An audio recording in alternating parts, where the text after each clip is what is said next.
The universe holds secrets yet to be told, mysterious signals, forgotten worlds, intelligence beyond our understanding.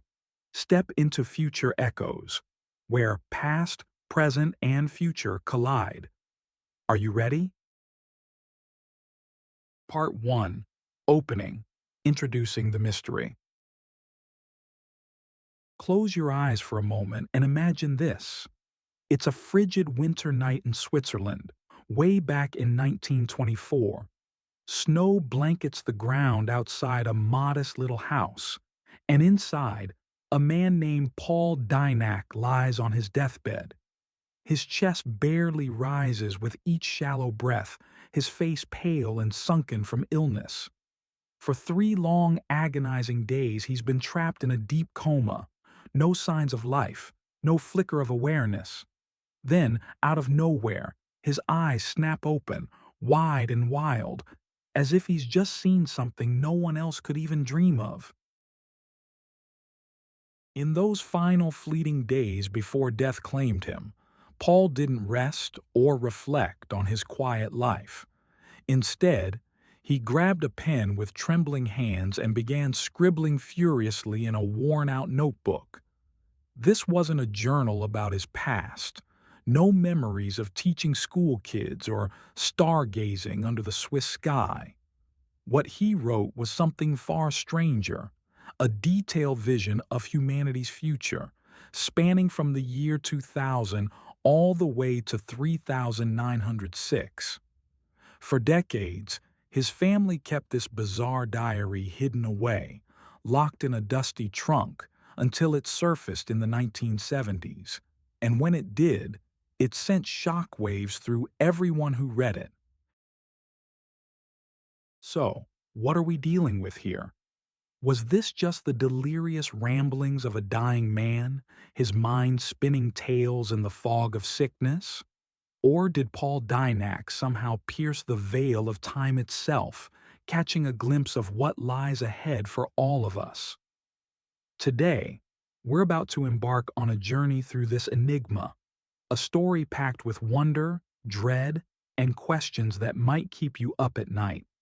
Stick around as we unravel it together, and if you're as intrigued as I am, hit that subscribe button and ring the bell so you don't miss a single twist in this wild tale.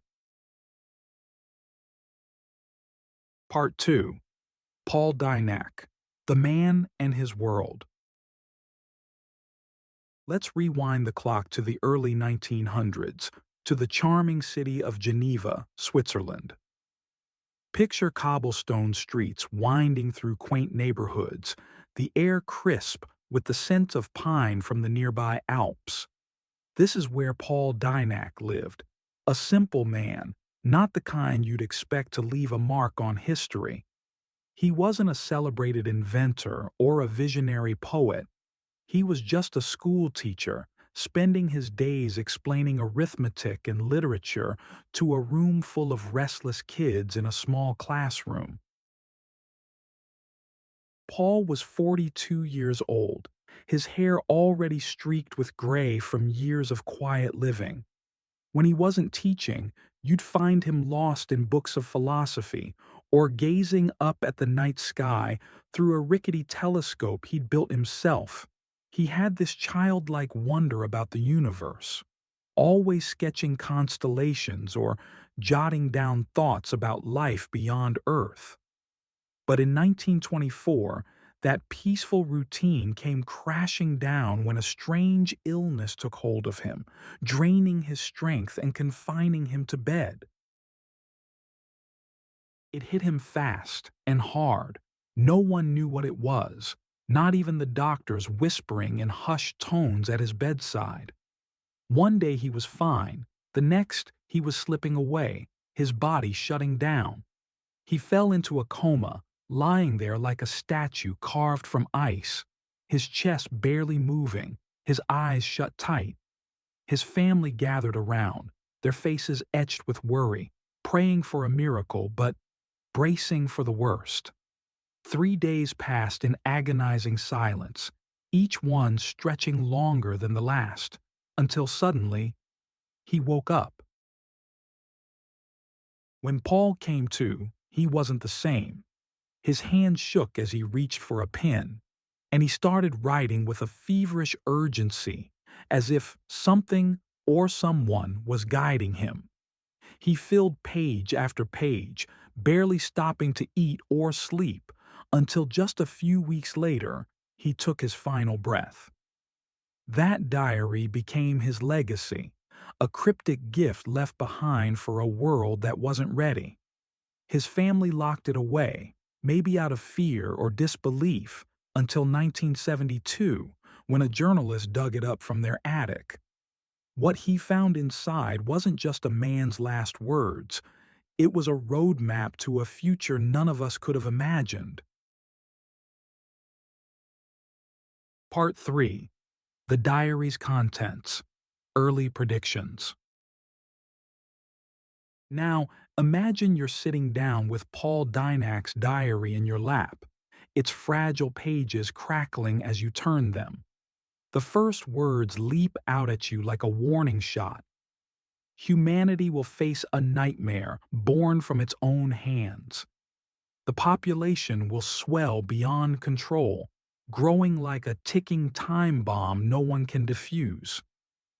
He paints a grim picture of a world so packed with people there's no space left, no fields to grow food, no forests to escape to, just endless cities swallowing everything in their path.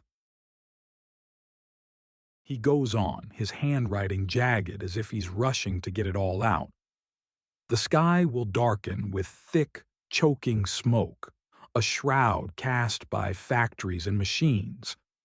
Rivers that once sparkled under the sun will turn to sludge, poisoned by waste. It's hard not to shiver reading this. Doesn't it sound like the headlines we scroll through today? Pollution clogging our air, water we can't trust. It's almost like Paul was holding a mirror up to our own time, over 100 years ago. But he doesn't stop at the gloom. He sees conflict breaking out, fierce and unforgiving. Wars will erupt, he writes, not for glory or power, but for survival. Men fighting tooth and nail over the last scraps of land, the last drops of clean water. Picture it. Armies clashing, families fleeing, all because the earth can't sustain us anymore. It's a vision that feels way too close to home, especially when you think about the tension simmering around us right now. Then, just when it feels hopeless, Paul shifts gears. He says, by 2040, humanity will look to the stars for salvation. Ships will rise into the sky, carrying the brave and the desperate to Mars. He describes these pioneers building domes on that rusty red planet, coaxing life from barren soil, breathing air pumped through machines. It's a desperate leap, an exodus to escape a dying world, and he sees it as our next chapter. Reading this, I can't help but think of what's happening today.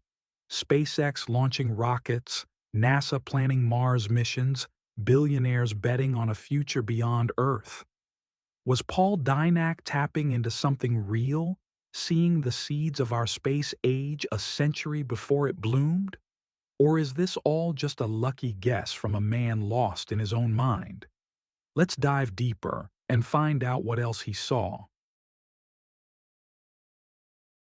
Part 4. The Far Future, World Government and a New Species. Let's fast forward now to the distant future Paul glimpsed, a time far beyond anything we can picture today. He writes about the 23rd century, when Earth reaches its breaking point. The planet's buckling under the weight of too many souls, too little left to give. Nations crumble one by one, their flags burning in the chaos, their borders erased as people scramble to survive the collapse. Out of that wreckage, something new emerges. Paul describes it vividly. A world government rises, born from the ashes of the old order. One flag waves above every corner of the globe. One voice speaks for all. It's a unification unlike anything we've ever seen. Countries dissolving, leaders joining hands, all to pull humanity back from the brink. It's a desperate, fragile hope, but it's the spark that changes everything. Then comes the real jaw-dropper. By the year 3906, Paul claims he's yanked into a world that feels like a dream, or maybe a nightmare. While trapped in his coma back in 1924, he says he's standing in a city unlike any other, towering spires gleaming under a strange sky, streets humming with an eerie calm. And the people there? They're not like us. They're homo occidentalis novus, a new breed of humanity. He describes them in awe. Their skin shimmers faintly, like it's lit from within, and their eyes are deep pools, holding secrets I couldn't grasp.